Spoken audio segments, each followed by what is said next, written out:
Divorce lawyers of Reddit, what are some of your most memorable cases? I work for a mortgage company and occasionally we have to review divorce decrees if someone is divorcing to remove a spouse's name from the loan. There is a notorious case known around my pretty large department as the cat divorce decree account. In this divorce decree, there is a 5-page addendum specifically regarding Mittens and Buttons Johnson. Names changed for their protection. Memorable clauses included mandatory 10-minute Skype sessions weekly, no unsupervised playdates with children under 15, and that their claws be trimmed every 3 days. Not divorce related but still interesting. When a local couple died, their will indicated that their house and sizable fortune would remain in trust, managed by family friends, until their several cats died of natural causes. The odd thing is, it's been over 20 years now, and the cats are still alive. Also, they've changed color. Last sentence made me roll. When I was an assistant, I was involved with a PFA, protection from abuse, proceeding for a divorcing couple. The allegation was that the husband sent his brother a Facebook message that said, "Somebody's about to get raised. Looks pretty bad, right?" Well, both the husband and the brother get on the stand and explain that they were talking about their mother. They said that, ever since they were kids, when their mom would yell at them, they would say crap like, "Mom, you're about to get rock bottomed, or you keep it up and you're gonna get a stone cold stunner." Mind you, these guys were, at the time of this hearing, in their late 20s. It was all I could do to keep from laughing. I was just picturing the kids from Talladega Nights the whole time. I'm not a divorce lawyer, but when I was at a mediation a few months ago, the mediator was telling me about a divorce he mediated a few years back. It was your classic rich guy is sick of his wife and kids, and wants a divorce to run off with a young, hot piece of butt. His wife wanted blood. She came to the mediation with some pretty outrageous demands about the money and property she'd receive. The mediator pushed hard throughout a long day of mediation, but she hadn't budged an inch. Finally, very late in the day, the husband threw up his hands and said, "Frick it, give her everything she's asking for and let's be done with it." The mediator went back to the wife's conference room to share the good news that the husband had caved in, and she flipped the frick out, glowing incandescent with rage at the idea that her husband was willing to pay truly insane compensation to be done with her and ride off with his little girlfriend. She was emotionally invested in the fight, and the hubby eventually dismissed it, and her, as not worth his time. I can understand her rage.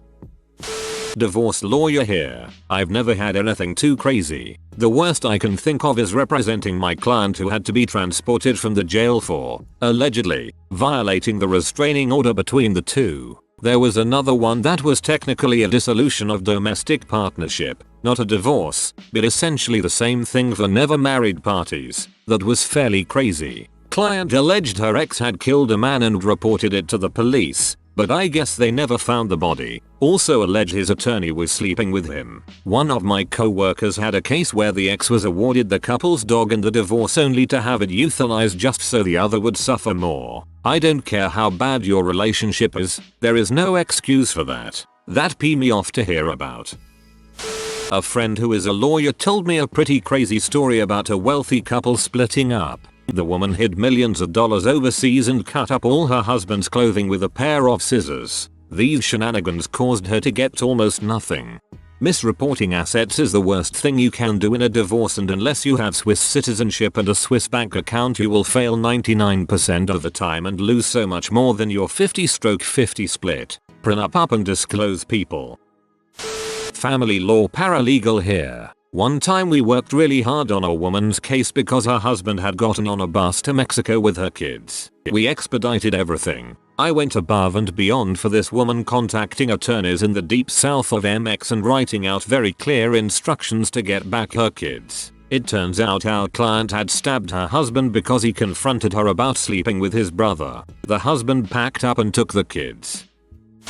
The child, a 10-year-old girl, of my father client thanked me after the custody battle against the out-of-control alcoholic mother. The court awarded full physical and legal custody to the father. The child said to me that I was a lawyer for kids. I never forgot the compliment. That was 30 years ago.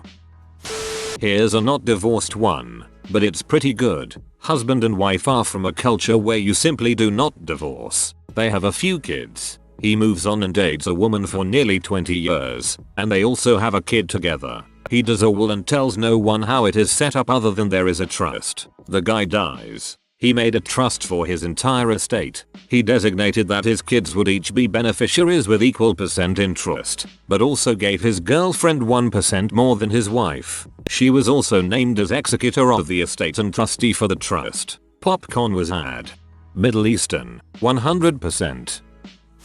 My father did divorce law for many years. We were in Virginia Beach for a tournament I was in with a friend of mine and his father. This is back around '07. My dad got a call from a forensic accountant he hired to track down some accounts his client knew her husband stashed money in. He was asked to pull over and to put him on speaker because he would not believe what he was about to tell him. The accountants traced all of his money to 3 bank accounts totaling over $300 million in another country. My friend's father screamed. My father dropped his phone and there were numerous WTF from the back seat. My father's client made out with 2 of the 3 accounts and they walked away silently. He was paid in full, given a small bonus and has never heard from her again. After college I worked in a law firm dealing with family law and have a ton of stories. 1. At one time we had almost a dozen cases of high military personnel going through divorces because their wives came out of the closet after all their children grew up. 2. We had a client who was wealthy, but going through a divorce cause she was going crazy. She dressed like a homeless person, smelled like crap, and once I delivered a copy of her husband's Discover to her and her house looked like a dump. I literally thought she was gonna kill me and bury me under the piles and piles of crap in her place. She also kept harassing her husband and his girlfriend, vandalizing the car, writing W on the door of the condo, etc. We had to drop her as a client after she kept disobeying her attorney, etc. 3. We had a wealthy client who married a girl he met during tango classes and they had a child. He spent over $500,000 fighting for custody and she kept accusing him of physically shaming their daughter to try and win,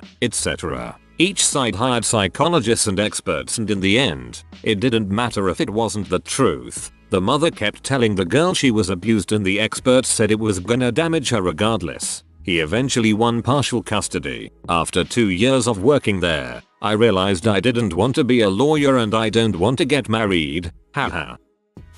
Not a divorce lawyer but a child of divorce. Happened when I was about 6 or 7. I'm 18 now. I learned this about a year ago. My mother often likes to talk about how my father didn't offer any financial assistance during the divorce and his involvement was purely selfish. And a common thing she's told me is that he's never paid for my schooling, which is true post-divorce. However, what I learned was that during the divorce he offered to pay for half of all of my school fees. She instead chose child support, which he has paid for every year. She also took all of their combined savings out and into my 6 years old at the time bank account, which my father had no access to. This meant when showing bank statements, my father had more money than my mother. I've lost some respect for her since then. Korean divorce story here. My friend wanted a divorce from his wife. Now one thing about Korean divorce law is there is no alimony or anything. It's also fairly male friendly, especially if no kids are involved. There can be settlements where a party has to pay X amount or whatever. The only way a spouse can get a guaranteed sum of money is if the spouse increase the net worth of the other spouse. So let's say you're a wife and you marry your husband who has a small company. With your involvement the husband grows the company from $50,000 a year to $5 million. Well, you can sue your husband for a portion of that $5 million. Anyway, my friend married his wife. They were married for 4 years and things just weren't working out. So he moved out and they started the divorce process. My friend was a good man and continued to support her throughout the process, paid her rent and her bills. The wife was greedy though. My friend had offered her $20,000 as a one-time settlement. This was a huge chunk of money to him. The wife angrily demanded $30,000 and would refuse to budge. They went to court. Their cases were presented. The husband said he was willing to give the woman $20,000 in return for a divorce. The wife demanded $30,000 as compensation. The lawyers argued that the husband had gone above and beyond with supporting his wife even after separation and it was unfair to demand more. The judge asked the woman if she would accept $20,000. The woman replied no. The judge said then it will be $0. Divorce is finalized. Stamp done. My buddy walked out of the courthouse. Then the wife attacked him. My friend filed assault charges against her and successfully won a $3,000 judgment from her. TLD, our wife got greedy, ended up losing her $20,000 offer and paying the husband $3,000. I had a client that was being sued by her baby's daddy for custody and child support. He had a weapons charge and drug charge on his recent record. My client, the mother, was clean. During cross-examine I asked about those charges and asked if he was subjected to a test, would he pass? He answered in the affirmative. The judge, upon request from counsel, had the sheriff's office administer a test for both. He, the father, failed. My client, the mother, passed. Judge awarded my client custody and child support. It isn't that interesting, but what makes it funny is this was my first family law case, and opposing counsel was a very well-known and tough family law attorney. Prior to our hearing, opposing counsel came in and she literally demanded we agree to her client's terms or else she, my client, would never see the kid again. I offered that her client, the father, get weekends, etc. standard visitation schedule. She declined and her client failed the drug test administered after the hearing. My client passed. That's pretty minor, but it was a pretty cool win for a young attorney up against a big name. She also left me a voicemail congratulating me for kicking her butt at the hearing and called me a humble son of a bee for presenting our offer considering our knowledge of the drug and weapons charge. All for naught since the clients ended up back together a year and a half later. Imagine that. I think a lot of confusion comes from the fact a woman attorney was representing a father suing the mother for custody and support. I am guessing everyone confused had their mind bent by the gender designations. Love knows no bounds, or common sense. Not a lawyer, but I have a funny story from a wine storage place. Guy rents out a storage spot in this wine storage center, temperature controlled. What's odd is he rents out this huge space and slowly over the next several months begins filling it with cases of very expensive hard to obtain wine. Owner of storage place asks if he is moving, downsizing, or why he needs so much space. Guy tells him he's swapping wine out of his cellar and replacing it with cheap wine. He was planning on filing for divorce. Wife knew about basement collection but had no idea what was in it or how much it cost. He knew she was going to be vindictive, cheating, and would want the wine. He was happy to give it all away. Divorcee, not a lawyer but I remember the blank stare from the lawyer. I was paying $250 an hour to handle my case with my husband when I told him our biggest marital asset was our $10,000 Magic the Gathering card collection. My client, husband, was living in same house as wife throughout proceedings. He'd call me and complain about things like his wife ate a bag of chips and didn't go to the store to replace it. His wife invited one of her friends over who he hated. His wife marathon TV shows on Netflix instead of fixing dinner. And numerous complaints about wife's lack of a moral compass. And he paid me $250 per hour for all that shiz. When a client refuses to settle and notes that it's the principle of the thing, lawyers get rich, and the client needlessly bankrupts him or herself. Stupid.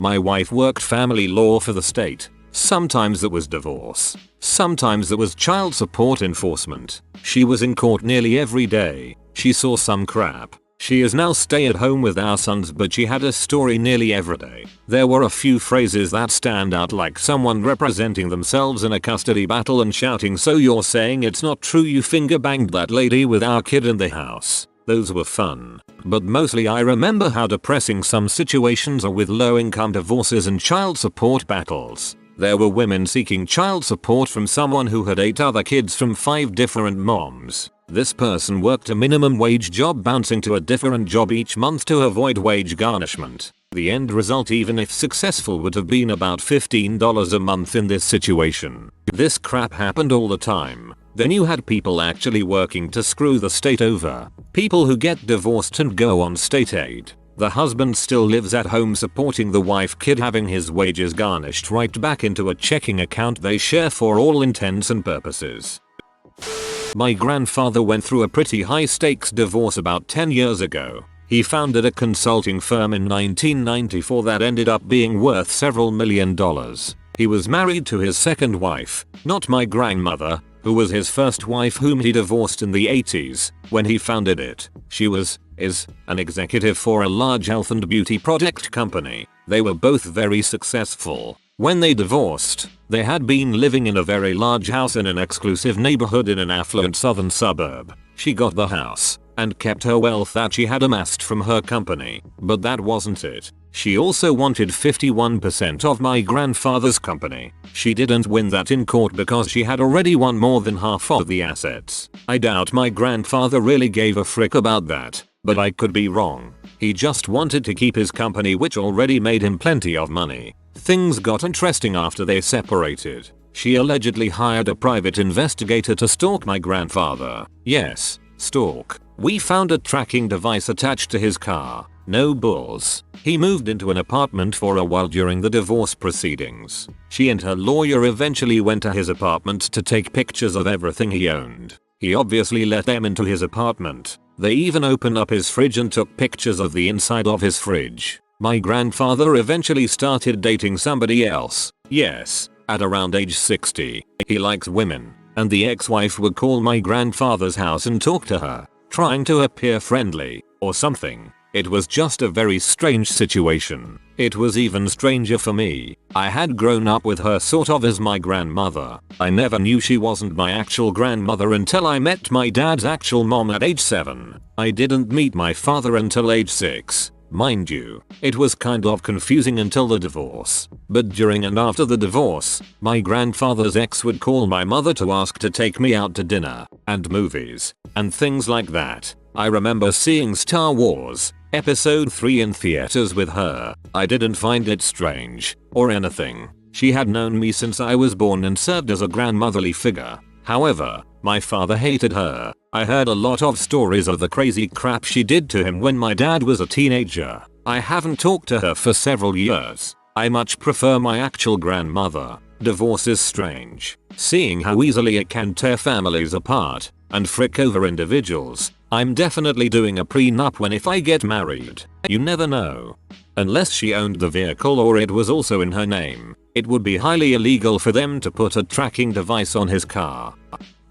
I'm not a lawyer but was in a painful divorce. I had my ex stand up before the judge and say, also, there is this item on his credit card from strip joint, and I had to look it up and I think it's a strip club. Since we were representing ourselves, I got the judge's attention and he let me speak. My response, Your Honor, she knows what the item is about because she was there that night and even got a lap dance from another lady. There were kwoo and I ate a few chuckles from the peanut gallery and the judge had this quiet hidden little grin that vanished quickly. It felt awesome to say because I'd been fricked over so much from the divorce. It was crappy.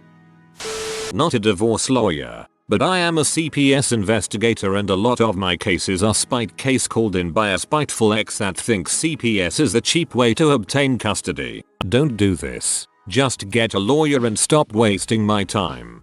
This happened to my sister. Her daughter was born with Mongolian spots, I think is what they are called, which are like purple birthmarks on the back of her neck. When her dad decided he wanted custody, after not having anything to do with her, he took her to the hospital during his visitation and claimed they were bruises. My sister was livid.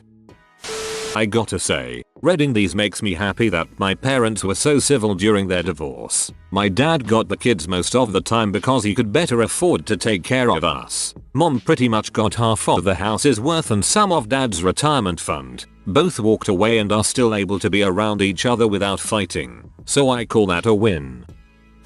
I saw mother and father live together and fight over the location of the Xbox and Wii. The games were in the family living room. The father took the games from the living room and put them in his bedroom. The children then spent all the time in the father's bedroom. The mother literally went to court to obtain an order that the Xbox and Wii be returned to the living room. They spent thousands on this.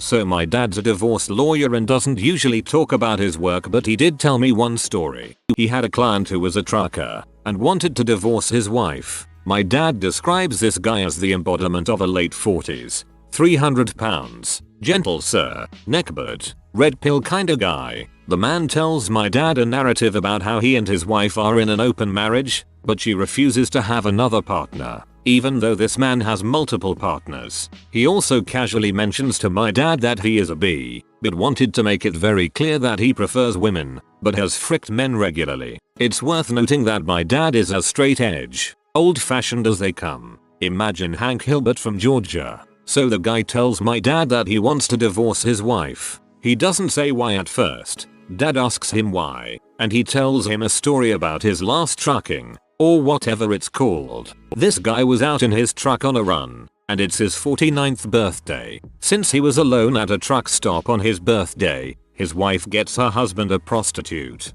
Now remember how I said this guy's bi? She gets him a gigolo. So this man and this male H are getting it on in his big rig. The guy tells my dad, in graphic detail, that the male H bit his dong while he was getting a BJ, and that it hurt so much he punched the prostitute, kicked him out of the truck, and immediately called his wife saying he wanted a divorce for hiring a prostitute that would do such a thing. My dad said he's never had to try harder to keep a straight face and be professional, but the guy ended up being a great client. Great client to my dad means he actually paid. Dad says a lot of divorce clients lose the divorce and end up not paying the lawyer. TL. Dr. £300 neck but wants a divorce because his wife hired him a male H that bit his dong. My Hank Hill-esque dad tried not to laugh at him. He was really hungry for the D. My father-in-law was an attorney. He represented a husband in a divorce and the discussion about division of assets was so petty it included fighting over partially used boxes of grocery items. When the couple refused to compromise over a half-eaten box of cereal, the judge lost it and said he was going to make a summary judgment and exclude the couple because they were wasting the court's time. My uncle, a doctor, knew his marriage was close to ending and explained to his soon-to-be ex that after a discussion with his parents he was now financially successful, he would repay them their out-of-pocket costs for his medical school etc, which in the 80s they had. Fully cash paid, no aid or scholarships, well over $100k, which they then held until after the divorce and gave back to him as a safety deposit box of cashed checks. That wouldn't work, either. Any lawyer worth his salt would get the money back. Back when I was in law school I was a clerk for a judge that heard a lot of divorce cases. The craziest one involved a gambling addict. The guy would write ridiculous checks to the local casino, $20k, $30k, even $100k plus, all the time. The wife admitted to going with him to the casino each time, but said she only played the penny slots and had no idea he was spending that much money. Because they were splitting the remaining assets, that was still substantial. She wanted the money he spent at the casino to count against him so she would get a whole lot more. While there were copies of the checks, it was his word against hers as to whether she knew about them and whether she was also playing the high stakes games. The husband said she knew and she played the high stakes games too. I remember the oral hearing was the last week that I worked there, so I never heard how it turned out. I do, however, remember the judge thinking they were both lying, which all good judges always believe. Seems like the casino would have records on such things. They track their high rollers pretty well. So he is doing this case back in the early 90s. He is representing the wife and the case has been ugly. Both sides were cheating before the divorce, and a guy's P that his wife filed since they were both cheating. So they are doing the case, going to court and mediating who gets the house, cars, money and that BS, and the guy is a real butthole about everything. Wife is too, my pops says. Just a real ugly divorce. So it's getting to the boil point and the husband says to my dad and his client, I'm going to kill this bee and right after I kill her I am going to come kill you, pointing at my dad. That same night, he went to her house, shot her killing her, and was on his way to our house to I guess kill my dad when he got pulled over. Cop thought he was drunk. He was. Arrested him for DUI. Later he went to prison for murdering his wife. I thought that was the craziest one of his divorce stories.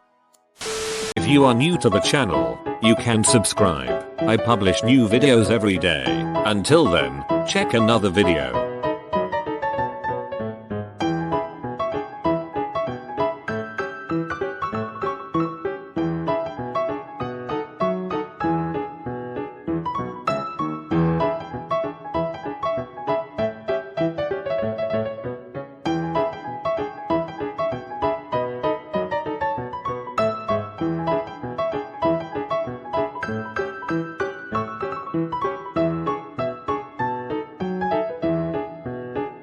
Bye for now.